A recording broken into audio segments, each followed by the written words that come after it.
vaksin adalah guru yang baik untuk sistem imunitas tubuh kita, sehingga tubuh kita tahu apa-apa aja yang harus diserang, sehingga ketika terjadi invasi virus ya tertentu itu tadi dalam tubuh kita, sistem imun tubuh kita ini tahu mana aja yang harus diserang.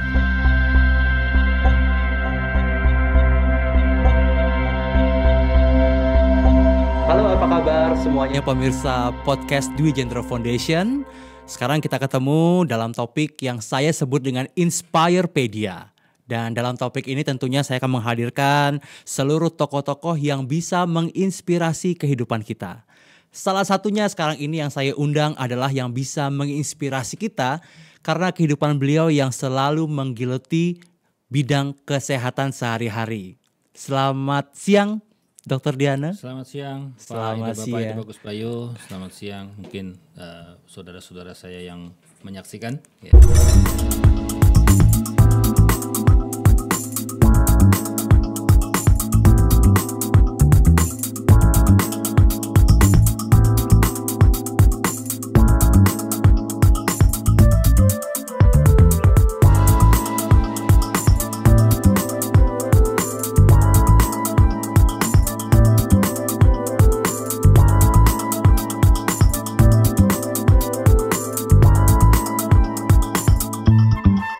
Kesibukannya apa sekarang, Dok? Sibukan saya sekarang hanya melaksanakan praktek kedokteran sebagai dokter, sebagai komunitas kesehatan, sebagai klinik yang melayani pasien-pasien peserta BPJS Kesehatan. Ya, jadi kita melayani, memantau, ya tugas daripada kami adalah melayani. Tugas layanan primer itu terutama adalah melakukan tindakan penyaringan awal, ya, tindakan preventif sama early diagnosis dan prompt treatment, ya, pengobatan di awal penyakit. Pengobatan di awal. Jadi yang penting itu sebenarnya adalah screening, ya, apalagi dalam masa pandemi seperti ini. Jadi clinical judgment di layanan primer serta penyaringan awal di layanan primer itu harus betul-betul kuat, harus tajam, ya. Jangan sampai kecolongan, jangan juga sampai menjustifikasi seseorang terkena suatu penyakit padahal bukan begitu. Ini sangat merugikan sekali. Sekarang ini kita tahu bahwa dunia sedang menghadapi pandemi yang luar biasa. Apalagi berkembangnya virus ini luar biasa. Kemarin terakhir Delta, sekarang Omicron. Yeah. Nah, ini dia yang menjadi kekhawatiran. Apakah kita sebagai mungkin dunia medis sudah mengetahui hal ini sebelumnya, tapi kami sebagai orang awam, apakah hal tersebut patut kita khawatirkan? Atau mungkin sebagai dokter kita melihat ada pencegahan, ada mungkin pengobatannya dan sebagainya, Dok? Ya, begini. Ya, kalau kita bicara tadi ya, Omicron ya. Ya. Ya, kalau kita terminologi dari kata per katanya itu, Omicron itu berasal dari bahasa Yunani. O itu bentuknya seperti itu, O, dan mikron itu kecil. Tetapi ada juga di beberapa literatur menyebutkan Omicron itu adalah artinya hari kiamat begitu. Ya, tapi menurut saya nggak usah serem seperti itulah ya. Karena virus Omicron ini merupakan varian dari Coronaviridae, family Coronaviridae, coronavirus yang kemarin sempat menimbulkan kesakitan yang kita sebut bersama sebagai COVID-19. Gitu ya. Penyakitnya namanya COVID-19, diagnosisnya. Penyebabnya coronavirus. Ya. Omicron ini adalah salah satu varian menurut beberapa ahli. Ya. Kita kembali kepada ilmu virologi, ya. Kita semua waktu SMA juga sudah pernah belajar tentunya, ya, yang di kedokteran dan di fakultas atau di program studi ilmu biologi juga tahu bahwa virus-virus yang esensial pada saluran pernafasan itu ada beberapa sebetulnya. Ada family Orthomyxoviridae, ya, ada Rhinoviridae, ada Coronaviridae seperti yang sekarang sedang ya. Semuanya itu menimbulkan sindrom pada saluran pernafasan. Dari saluran pernapasan atas, dari mukosa hidung sampai ke saluran pernapasan yang paling dalam, ya, alveoli. Ya, alveoli itu adalah jaringan fungsional paru-paru kita yang merupakan tempat terjadinya pertukaran udara, tempat masuknya oksigen ke dalam pembuluh darah kita. Ya. Nah, virus-virus esensial saluran pernafasan yang tadi saya sebutkan tadi itu adalah masuk golongan virus RNA.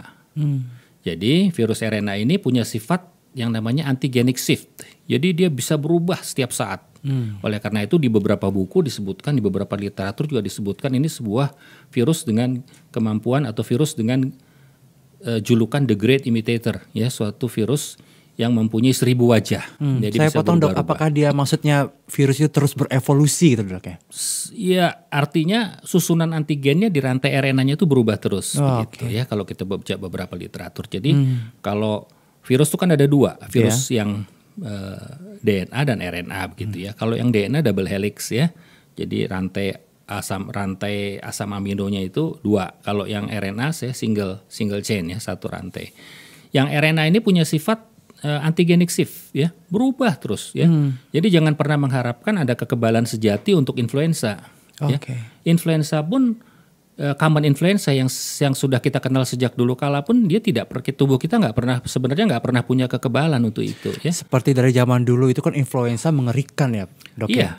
Dan sekarang ini berkembang seperti sekarang influenza kita sebut sebagai common influenza. Common influenza jadi biasa saja. Biasa saja. Ya, kemudian yang kemarin yang sering menimbulkan persoalan pada nasofaring atau pada rongga hidung dan tenggorokan kita yaitu rhinoviridae, common cold kita bilang ya. Jadi sudah biasa. Tetapi pada awalnya di 100 tahun yang lalu influenza yang disebabkan oleh Orthomyxoviridae pun adalah suatu influenza yang mematikan begitu ya. Tetapi lama-lama tubuh kita mengalami suatu familisasi sampai akhirnya tubuh kita bisa menyikapi secara wajar ya.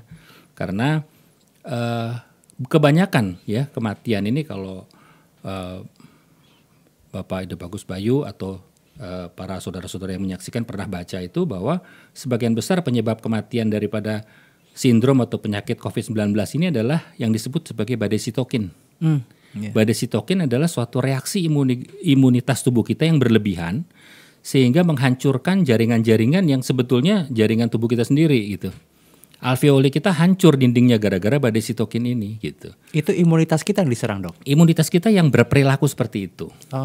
Jadi ibaratnya dalam satu negara tentaranya tuh begitu kuat ya, nyerang segala macam sampai nembakin hal-hal yang tidak perlu dihancurkan. Ya orang sipil juga jadi banyak korban di situ. Nah inilah yang disebut sebagai badai sitokin. Lalu apa hubungannya dok? Kita kan dalam kondisi yang untuk mencegah masuknya corona ke dalam tubuh ya dok ya. Atau mungkin dokter bisa menjelaskan lagi kepada saya apakah kita ini semua sudah membawa virus itu sebenarnya. Nah kemudian kan pencegahan atau pengobatan dilakukan oleh pemerintah dengan cara vaksin.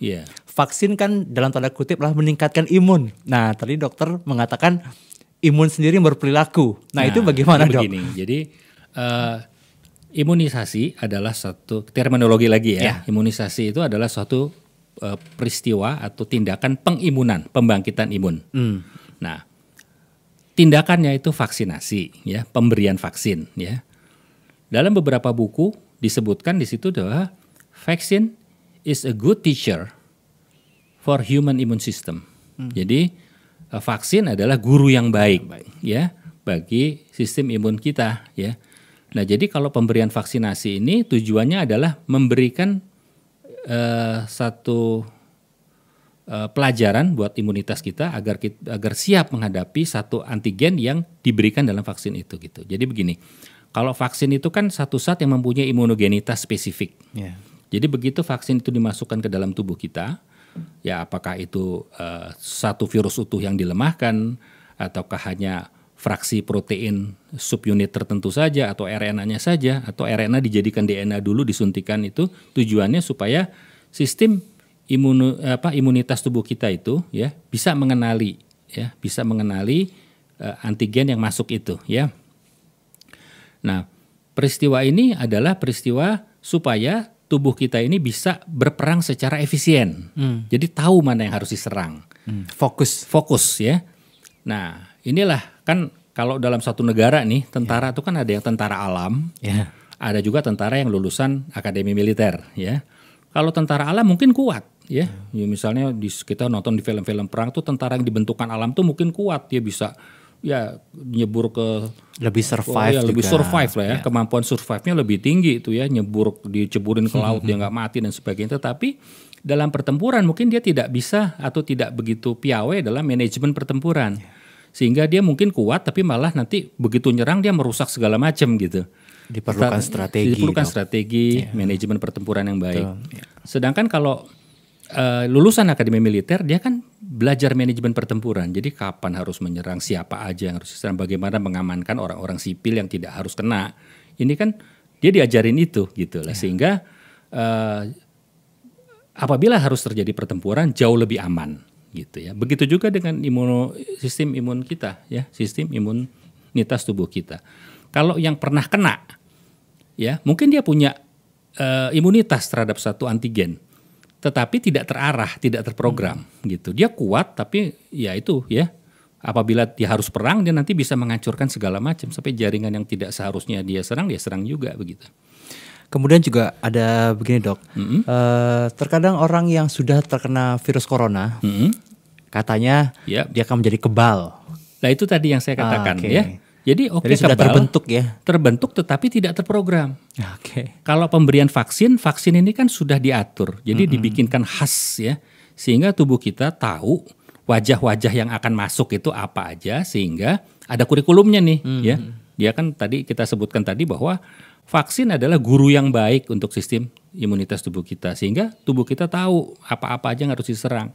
Sehingga ketika terjadi invasi virus ya tertentu itu tadi dalam tubuh kita, sistem imun tubuh kita ini tahu mana aja yang harus diserang, dan reaksi tubuh kita pun proporsional, tidak berlebihan, sehingga kerusakan jaringan sekitarnya pun tidak banyak.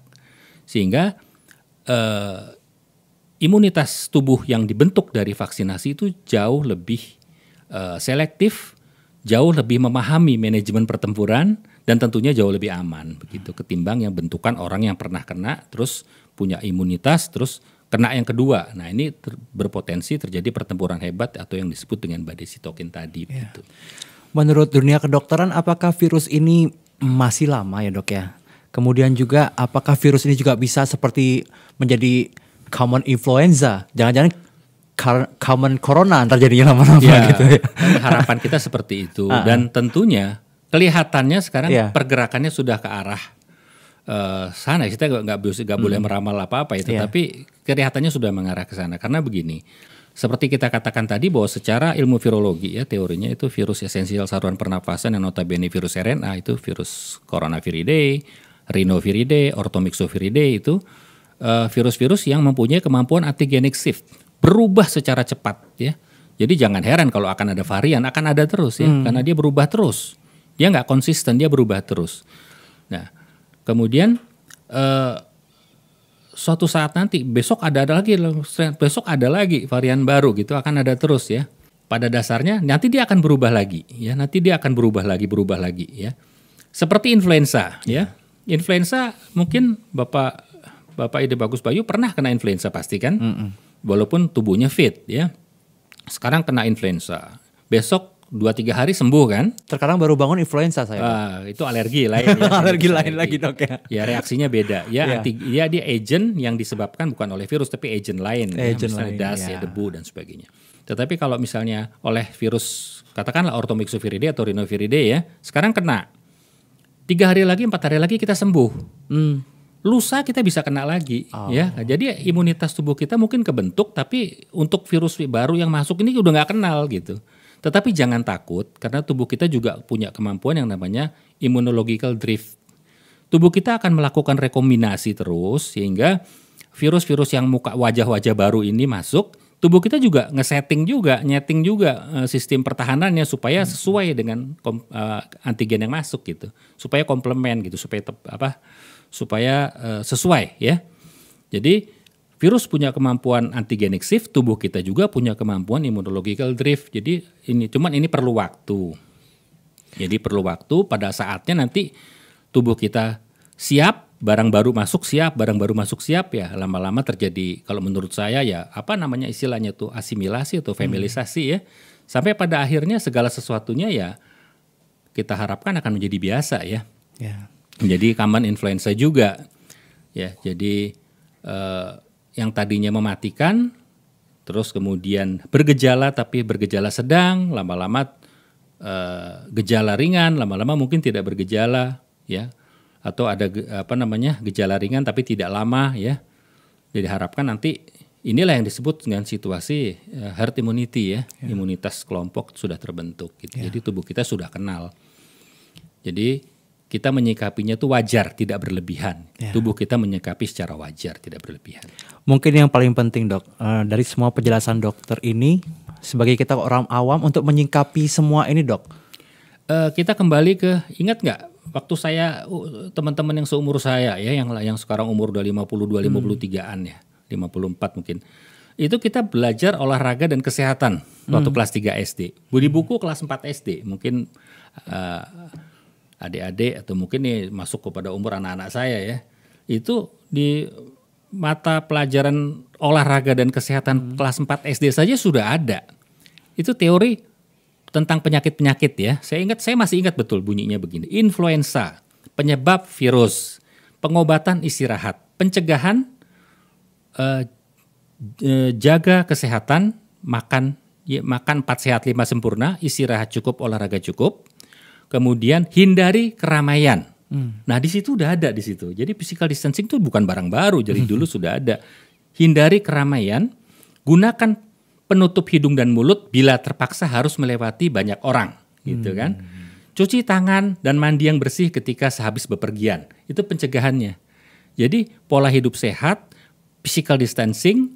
Apabila terjadi suatu wabah, menghindari kerumunan, ya, menjaga jarak. Itu adalah satu protokol kesehatan yang sebenarnya bukan barang baru. Ya dari zaman saya kelas 4 SD itu tahun berapa? Tahun 79. Ya dari itu sudah dibicarakan itu. Influenza, penyebab virus. Pengobatan, istirahat. Minum cukup air, makan yang bergizi. Pencegahan, makan 4 sehat 5 sempurna. Begitu ya. Olahraga yang cukup, istirahat yang cukup. Kemudian hindari kerumunan, ya. Gunakan masker, tidak disebut masker di situ ya. Gunakan penutup hidung dan mulut ya ketika harus melewati kerumunan ya. Cuci tangan sehabis bepergian serta mandi sehabis bepergian. Itu kan ada di buku olahraga dan kesehatan. Jadi pencegahan agar tidak terkontaminasi dengan virus-virus esensial saluran pernafasan, baik itu Orthomyxoviridae, baik itu Rhinoviridae, baik itu Coronaviridae itu sama. Ya, protokol kesehatan yang sudah kita anut selama ini ya. Kita harus beraktivitas saja tapi gunakan masker. Ya. Kemudian setelah kita beraktivitas kita mencuci tangan yang bersih ya. Pulang dari bepergian kita mandi yang bersih ya. Pola hidup sehat ya, makan 4 sehat 5 sempurna. Apabila punya komorbid seperti diabetes mellitus ya, hipertensi atau tekanan darah tinggi itu dikendalikan ya. Walaupun orang hipertensi ya usahakan tekanan darahnya itu tidak ekstrem tingginya ya, dikendalikan. Kalau punya diabetes mellitus, usahakan agar glukosa darahnya itu terkendali. Ya, terkontrol. Dengan demikian kondisi keadaan umum dia sehat ya. Sehat walaupun orang hipertensi, orang DM kalau dia bisa mengendalikan tekanan darah dan kadar glukosanya itu masuk kategori sehat ya, masuk kategori terkontrol ya. Apabila dia terinvasi oleh virus itu ya itu self-limiting ya. Virus itu self-limiting disease, dia akan sembuh dengan sendirinya tanpa diobati ya. Jadi penyakit yang bisa membatasi diri sebetulnya ya. Penyakit yang paling rentan untuk terkena corona kemudian menjadi gawat itu dok? Saya kira semua penyakit-penyakit komorbid ya. Komorbid ya. Seperti misalnya orang mempunyai diabetes tadi. Diabetes mellitus ya, kan darahnya mengental ya. Karena kenapa begini, dok? Kenapa berbahaya darah mengental? Begini. Kalau kita ceritanya agak panjang ya. Coronavirus ya, begitu dia menginvasi saluran pernapasan ya, dia akan timbul yang disebut dengan pneumonia ya. Dari rinitis, nasofaringitis sampai kepada bronkitis ya. Yang paling sering kasusnya tercatat tuh pneumonia, radang pada jaringan paru. Saya pernah suntik pneumonia itu dok. Ya, pneumonia karena apa kan pneumonia bisa bakterial. Pneumonia TBC juga bisa. Oh ya. Ya. Pneumonia itu radang pada jaringan fungsional paru. Jadi sistem pernapasan kita kan dari hidung, nasofaring atau batas antara hidung dengan tenggorokan sampai tenggorokan, bercabang 2 itu bronkus, bronkus kecil, bronchiolus, alveoli sek sampai alveolus. Nah, alveolus ini jaringan fungsional paru. di mana tempat masuknya oksigen ke pembuluh darah atau ke kapiler. Nah, kalau terjadi peradangan pada alveolus maksud saya, itu disebut dengan pneumonia. Ya, penyebab pneumonia itu macam-macam. Bisa bakteri, bisa virus. Ya, bakteri yang bisa menyebabkan pneumonia itu Staphylococcus bisa, pneumococcus bisa. Ya, kemudian virus salah satunya adalah coronavirus. Ya, itu bisa menyebabkan pneumonia. TBC juga bisa, ya. Mycobacterium tuberculosis, ya, bakteri dengan ukuran besar yang mendekati rickettsia. Yang paling sering itu untuk pneumonia murni adalah TBC dengan coronavirus, ya. Jadi ketika terjadi gangguan pada sistem pertukaran udara, ya, begitu terjadi peradangan pada alveolus, ya, itu kan oksigen nggak bisa lewat. Ketika oksigen nggak bisa lewat, kadar oksigen dalam darah jadi rendah, ya. Kalau orang mengalami infark, ya, jantungnya tuh sudah iskemi, sudah kekurangan oksigen, dalam keadaan suplai oksigen normal aja, jantungnya tuh udah kekurangan oksigen, apalagi dalam keadaan hipoksia, kan makin iskemi dia, makin berisiko. Jantung ini kan barang yang bergerak terus, ya, barang yang bergerak terus, organ yang bergerak terus tidak pernah istirahat. Dalam keadaan normal aja dia sudah iskemi, apalagi karena mungkin penyempitan pembuluh darah yang disebut arteri koronaria, ya. Ditambah dengan adanya pneumonia, sudah hipoksia, sudah dia iskemi dalam keadaan normal, tambah lagi kadar oksigen dalam darahnya rendah, makin hipoksia. Nah, ini di sini makin berisiko timbul kematian. Itu di sistem pernafasan, ya. Di dalam darah, menurut beberapa literatur dan saya juga amati, masuknya coronavirus ke dalam peredaran darah itu menimbulkan reaksi seperti demam dengue. Demam berdarah. Virus demam dengue, arbovirus, ya. Jadi dia masuk ke dalam pembuluh darah, ke dalam sistem peredaran darah, mungkin melalui kapiler yang ada pada alveolus tadi itu, ya, masuk, disikapi, dilawan oleh tubuh kita dengan satu sistem imun, ya, protein sistem imun, diikat, menimbulkan suatu ikatan, membentuk satu ikatan, komplement C1 sampai C3, C4 gitu, ya, kodenya. Nah, ini ikatan antara protein antibodi dengan virus ini, ya, merupakan satu molekul protein dengan berat molekul tinggi yang besar, sehingga akan mengakibatkan pelepasan histamin. Pelepasan histamin mengakibatkan pelebaran pori-pori kapiler atau peningkatan permeabilitas kapiler, sehingga terjadi plasma darah itu keluar, gitu. Sehingga darah kan akan mengental. Darah mengental, terjadi tabrakan antar trombosit, ya. Jadi terjadi penggumpalan. Penggumpalan ini bisa mengakibatkan pengentalan darah, kemudian bisa juga menimbulkan sumbatan, ya. Dan lepasnya plasma darah itu keluar dari pipa-pipa pembuluh darah itu bisa mengakibatkan shock. Gitu, ya. Kalau pada orang dengan diabetes mellitus, ya, dengan kadar glukosa yang tidak terkendali, orang diabetes mellitus dengan glukosa yang tidak terkontrol itu darahnya mengental. Dengan adanya peristiwa tadi itu semakin mengental, ya, semakin mengental. Kalau udah mengental, tidak ada suplai darah ke otak, ya, tentunya akan terjadi hipoksia cerebri atau hipoksia atau kekurangan oksigen di otak, yaitu 5 menit aja orang akan meninggal dunia, gitu. Nah, kemudian saya mengatakan tadi, ya, bahwa histamin lepas, histamin ini menginduksi pelepasan prostaglandin. Prostaglandin itu menimbulkan peradangan umum. Di situ ada nyeri, ya, ada demam tinggi, ya. Jadi reaksinya mirip seperti itu. Jadi ciri-cirinya seperti itu, kayak demam tinggi, ya, nyeri, gitu. Begitu terjadi pneumonia, ya, demam. Begitu dia masuk ke pembuluh darah, timbul reaksi seperti masuknya arbovirus, begitu. Demam tinggi, nyeri seluruh tubuh, ya. Apabila dilakukan pemeriksaan darah lengkap itu kelihatan. Jadi saya juga mencatat dalam buku harian saya, ya, bahwa orang-orang dengan akhirnya terkonfirmasi COVID-19 itu trombositnya rendah, leukositnya rendah, ya, khas infeksi virus itu leukosit rendah, trombositnya rendah, laju endap darahnya itu memanjang sampai gambaran laju endap darah seperti orang TB. Ya, sampai 60 sampai 100 mm per jam. Itu khas banget di buku catatan saya, semua orang yang akhirnya terkonfirmasi seperti itu, gitu loh. Jadi ternyata setelah saya baca cocokkan, kita bisa mengambil kesimpulan sementara, ini pendapat profesional, ya, pendapat pribadi, pendapat profesional, Itu reaksi ketika coronaviridae masuk ke dalam sistem peredaran darah, dia mengalami reaksi seperti yang terjadi ketika arbovirus atau virus demam dengue, demam berdarah dengue masuk ke dalam pembuluh darah. Reaksinya seperti itu di sistem pembuluh darah, di lokal saluran pernafasan dia menimbulkan pneumonia murni yang paling sering. Artinya pneumonia murni itu bronkusnya tidak meradang, saluran pernapasannya itu nggak meradang, tetapi di jaringan tempat pertukaran udara itu yang meradang. Sehingga kalau kita periksa dengan stetoskop seringkali clear ya, vesikuler ya, tetapi ketika diukur saturasi oksigennya tau-taunya jelek gitu. Yeah. Jadi penderita pun kadang-kadang tidak merasa sesek. Yeah. Tidak merasa sesek, tapi ya nyaman-nyaman aja. Cek oksigennya. Tahu-taunya hipoksia, pingsan. Ya, ini yang disebut dengan happy hipoksia ya. Dia hipoksia tapi tidak merasa tersiksa. Karena kalau yang menyiksa kita kan ketika kita asma itu kan trakea kita menyempit, bronkus kita menyempit. Ini yang sangat membuat orang tuh tersiksa, tercekik ya. Tetapi kalau pneumonia saja mungkin dia bernapas panjang-panjang aja ya, napas biasa, orang nggak merasa sakit. Tiba-tiba hipoksia, pingsan. Apakah ini juga yang termasuk dengan ciri-ciri dari Omikron tuh lebih tidak terlihat ya dok ya?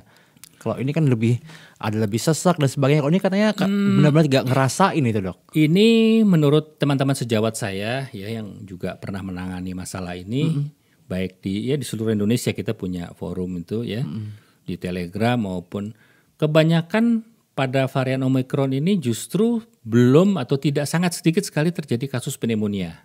Okay. Yang paling sering itu kasusnya itu kalau yang paling sering yang menonjol pada kasus Omikron ini rinitis ya, radang pada hidung atau faringitis. Gimana itu? Radang pada hidung itu ya radang gimana ya, kalau orang rinitis itu kan gatal ya, hidung tersumbat ya, kongesti nasal ya, hidung tersumbat kemudian bersin-bersin ya akibat gatal itu tadi, dan radang pada tenggorokan ya, nyeri menelan serta demam. Itu yang paling sering terjadi.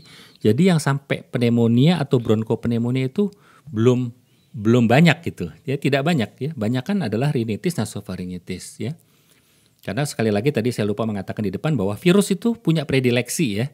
Jadi dia nggak ngawur ya. Kalau predileksinya di saluran nafas ya di saluran nafas aja gitu. Dia nggak bisa misalnya virus yang esensial pada saluran pernapasan seperti Orthomyxoviridae, Coronaviridae, ya, Rhinoviridae, ya. Secara teori dia tidak mungkin ditemukan di darah sebetulnya ya. Dia masuk ke dalam darah menimbulkan reaksi itu, tapi bukan predileksinya gitu. Dia sangat tidak mungkin ditemukan di mukosa mata misalnya, itu nggak ada di situ gitu loh. Jadi dia punya predileksi, punya tempat bercokol yang tetap. Baiklah, banyak sekali nih ilmu yang kita dapatkan dok ya. Khususnya orang-orang yang seperti kami yang mungkin tidak bergelut di dunia kedokteran ini. Yeah. Secara umum kami memang tahu apa pencegahannya seperti apa dengan menggunakan masker, menghindarkan kerumunan, menjaga kesehatan seperti itu. Nah, saya langsung ke dokter nih. Menangani di dalam pandemi ini pernah pasien yang seperti apa ini dok? Yang berhubungan dengan virus ini? Ya, jadi kami di Vaskes Primer itu sebetulnya adalah melakukan diferensiasi ya. Artinya saya tadi katakan sama Bapak Ida Bagus Bayu tadi bahwa penyakit-penyakit di saluran pernafasan itu penyebabnya itu macam-macam ya.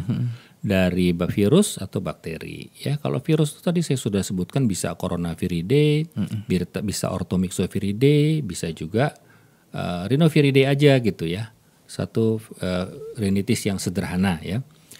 Nah, bagaimana kita mempertajam diagnosis di klinik pratama, di layanan primer ya, supaya nanti jangan sampai orang yang hanya rinitis rinitis ringan saja terpaksa harus menjalani sesuatu proses yang tidak perlu begitu ya. Dan yang kedua, jangan sampai orang-orang yang terkontaminasi coronavirus tetapi tidak bergejala lewat kecolongan gitu sehingga menularkan yang lain, berisiko buat yang lain. Nah, tugas kami di depan adalah melakukan penegakan diagnosis yang tajam ya. Mendiferensiasi diagnosis yang tajam, mendiferensiasi orang ya, pengunjung atau pasien dengan cepat dan tajam sehingga seseorang mendapatkan sesuatu perlakuan yang semestinya begitu ya. Kalau emang dia ini ya terinvasi virus corona ya mendapatkan penanganan sesuai protokol ya. Kalau memang dia hanya rinitis biasa ya sudah nggak ada masalah ya, karena tapi pada prinsipnya apapun virusnya protokolnya tetap ya, karena influenza biasa pun bisa menular lewat udara ya, lewat droplet ya. Jadi misalnya sekarang seseorang ayahnya kena influenza biasa gitu, dia pulang nularin anaknya, walaupun influenza biasa kan merugikan juga gitu. Nah jadi mengedukasi pasien untuk tetap mengikuti prokes, tidak usah takut, tidak usah cemas ya, biasa-biasa aja. Kalau menggunakan mematuhi protokol kesehatan seperti yang sekarang dikumandangkan, harus dipatuhi, karena apapun virusnya dia berpotensi menular lewat droplet, lewat airborne ya, bisa transmisi airborne. Kalau misalnya kena apapun penyebabnya, misalnya coronavirus ya, dia mendapatkan perlakuan sebagaimana yang seharusnya yang sekarang sudah ditetapkan oleh pemerintah. Kalau rinitis biasa yang bukan oleh Coronaviridae atau hanya Rhinoviridae biasa atau Orthomyxoviridae atau virus lainnya, ya mungkin bisa saja di rumah saja tetapi tetap mengikuti protokol kesehatan. Baik dok, banyak sekali sudah kita bicarakan mengenai virus ini doknya. Yang penting kita harus tetap menjaga kesehatan. Mungkin tadi yang sebelum-sebelumnya sudah dokter sampaikan ya. Yang paling penting mungkin meningkatkan imun, jangan terlalu khawatir juga nih dok ya. Saya kira begitu ya. Jadi begini. Semakin khawatir semakin lemah ini bisa nih. Karena pada dasarnya penyakit virus itu semua bersifat self-limiting disease ya. Dia sembuh sendiri tanpa diobati sebetulnya. Oh ya dok? Ya, karena terus yang vaksin begitu. itu apa dok? Itu obat vaksin atau apa? Vaksin itu adalah suatu zat yang mempunyai imunogenitas ya. Biasanya berisikan virus yang dilemahkan atau berisi satu fraksi protein saja atau subunit protein saja atau RNA-nya saja atau virus RNA dirubah jadi DNA ya. Itu tujuannya agar sistem imun tubuh kita mengenali ya apa imunoglobulin M kita, IgG kita terbentuk yang khas untuk virus itu. Jadi tujuan vaksinasi adalah memberikan suatu pengenalan kepada tubuh kita supaya tubuh kita tuh kenal. Kalau tubuh kita kenal, tentaranya tubuh kita, imunitas tubuh kita bisa menyikapi secara proporsional, tidak berlebihan. Karena penyebab kematian kemarin itu yang disebut dengan body cytokine itu justru karena sistem imun kita bersikap berlebihan sehingga menghancurkan yang lain ya. Jadi sikap kita sebetulnya biasa saja, artinya patuhi prokes saja, tidak usah terlalu takut ya, karena penyakit virus itu sebenarnya apabila di dalam tubuh kita ini sudah vaksinasi, kemudian bisa menyikapi itu, imunitas tubuh kita diharapkan bisa menyikapi secara proporsional, itu dia self-limiting, dia akan sembuh dengan sendirinya gitu. Ya yang dikhawatirkan juga kalau ada infeksi penyerta, misalnya kalau orang setelah terinfeksi oleh satu virus disusul dengan infeksi bakteri, ini yang disebut dengan infeksi sekunder. Nah ini kalau hal seperti ini nanti diagnosisnya lain lagi begitu ya. Jadi pada dasarnya sikap kita patuhi prokes dan tidak usah terlalu cemas ya. Jadi karena penyakit virus selama sistem imun kita baik, penyakit virus itu bersifat self-limiting disease gitu. Baiklah, terima kasih dokter. Banyak sekali ilmu yang sudah kita dapatkan dari penjelasan dokter. Mungkin ini belum seberapa ya dok ya. Padahal banyak sekali yang bisa kita bicarakan ini dok ya. Iya, saya senang ngobrol-ngobrol nih.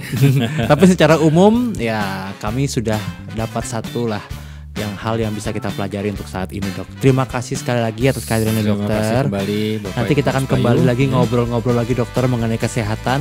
Dan kita harapkan dokter juga tidak keberatan untuk hadir di sini dok ya. Siap, dengan senang hati.